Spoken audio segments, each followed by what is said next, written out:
So today we'll be looking at transverse pulse and their interferences. So let us firstly define what is a pulse.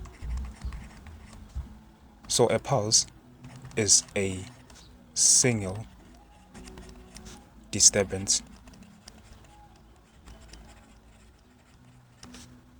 in a medium. Probably you heard the term pulse when we're talking about heart rates and heartbeats, right?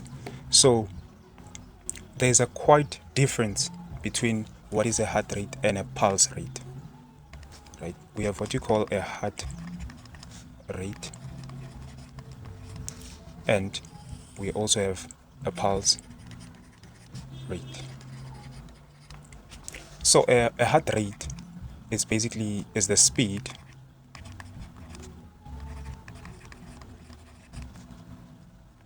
of a heartbeat.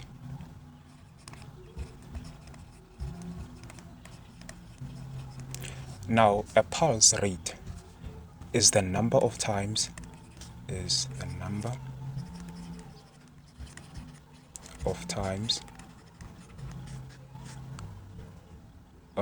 blood flows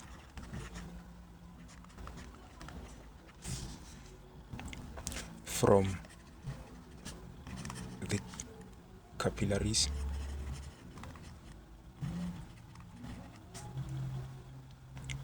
that are caused due to the heart as it pumps blood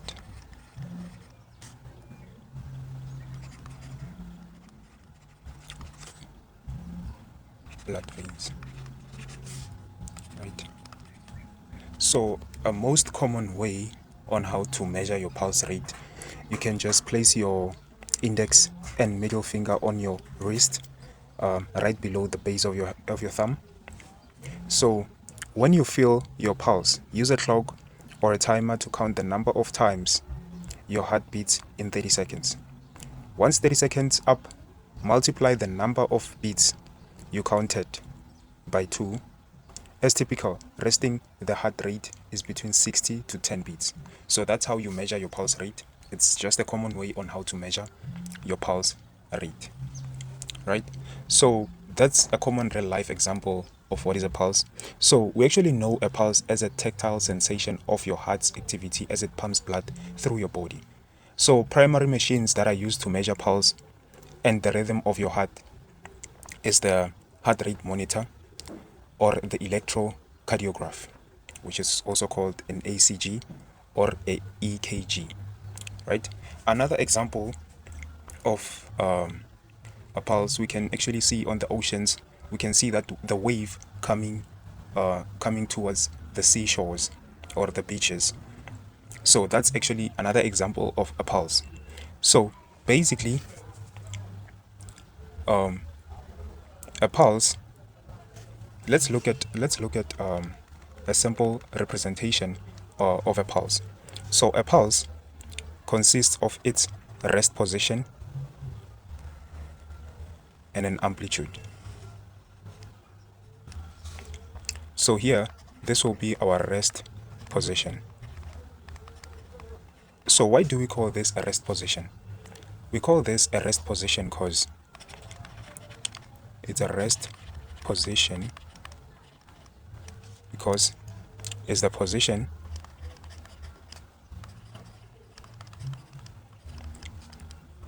from which particles start starts from and return to after a wave or a pulse has passed. So we can see this from a wave. You can see that a wave actually goes up goes up, and then it reaches its maximum position, and then it comes back to the rest position. So rest position, it's a start position and also the end position. So now let's look at this maximum position. This maximum position here. This maximum position here, it's called the amplitude.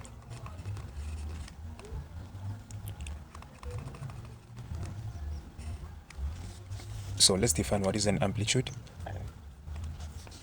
An amplitude is the maximum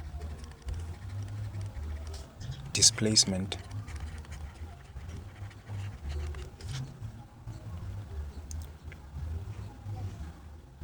of particles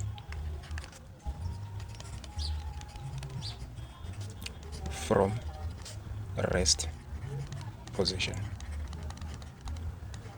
We can see that this was our rest position, and this particles moved upwards.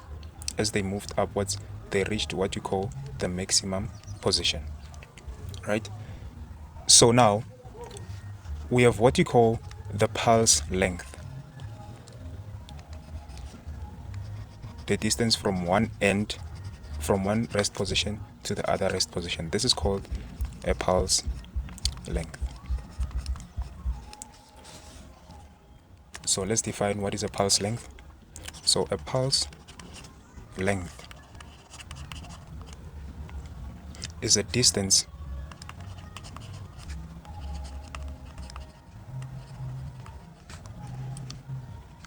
between the start and end of a pulse. We can see that the pulse length actually starts from, it has the starting point, which is here, and the ending point, which is here. It actually measures the pulse length. So a pulse moves through a medium at a certain speed, right? So remember, this pulse will go this direction at a certain speed, right? Which will be represented by the letter V, V meaning velocity, right? So we already know that speed is equals to distance over time. So speed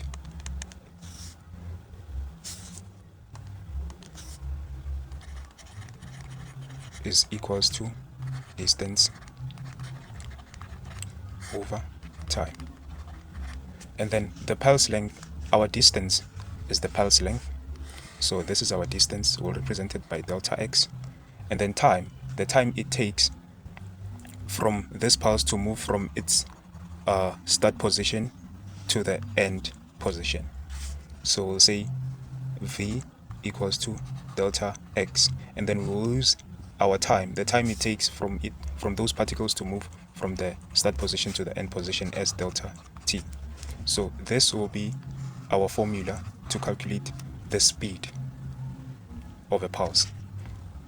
So let's just do an example. So let's say, for instance, example 1. So example 1. So a pulse travels a distance of 300 meters in 2 minutes, and then we are supposed to calculate the speed of the pulse. So I want you to pause the video and give this example a try. So let's look at how you will solve this. Remember, we know that calculating the speed, we use the distance v equals to delta x over delta t, right? And then we're given, remember, velocity is in meters per second, and then the displacement is in meters, and then time has to be always in seconds, right? So first things first, we have to change the minutes to seconds, right? So in 1 minute we have 60 seconds, in 2 minutes we have 120 seconds. Just say 2 times 60, which will give you 120. So now we'll just substitute. We already know that our distance is equals to 300 meters, which is in meters. No need to change that. 300 divided by delta t, which is our time. We already changed that in seconds. Going to substitute the 120 seconds, and then you're going to punch this on your calculator.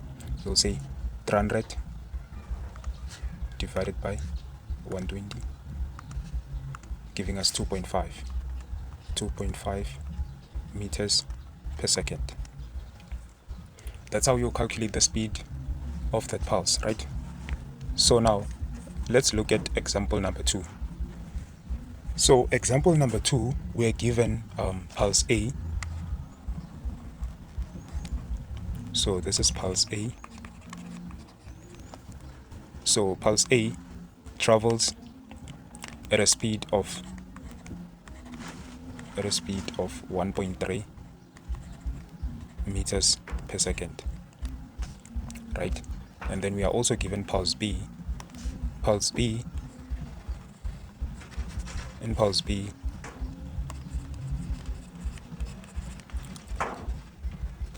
we have been told that pulse B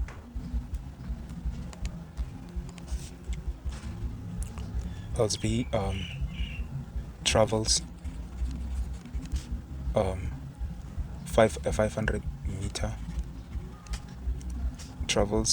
500 meters distance in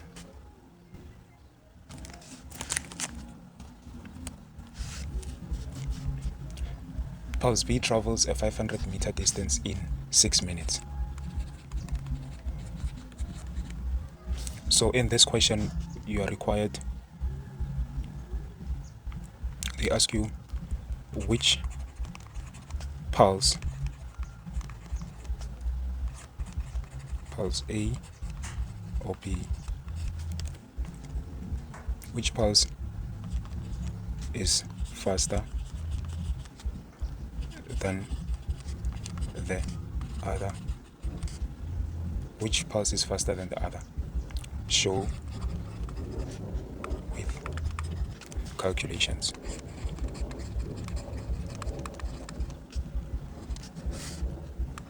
Five marks.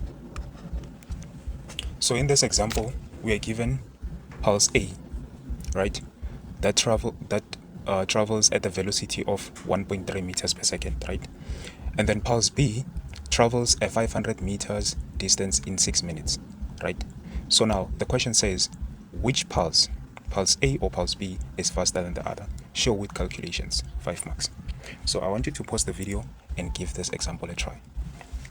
So now let's solve this question.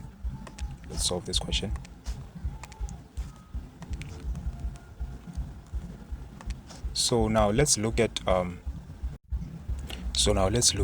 pulse B. Since we have been told that pulse B travels at a 500 meters distance in 6 minutes. So now let's find its velocity, and then let's compare the two velocities. Which one is faster than the other one? So now for pulse B, we're already given the distance. We're going to use this formula: V equals to distance delta x over delta t. So the distance is 500 meters, and our time, we have to convert the 6 minutes into seconds. We're going to say 6 times 60, giving us 360 seconds. Then we're going to substitute the 360 seconds. So now, velocity of pulse B, you're going to punch 500 divided by 360 on your calculator. So 500 divided by 360 equals to 1.389 meters per second, which is approximately 1.4 meters per second. So we can eventually see that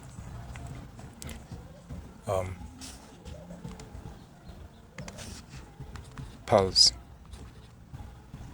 B is faster.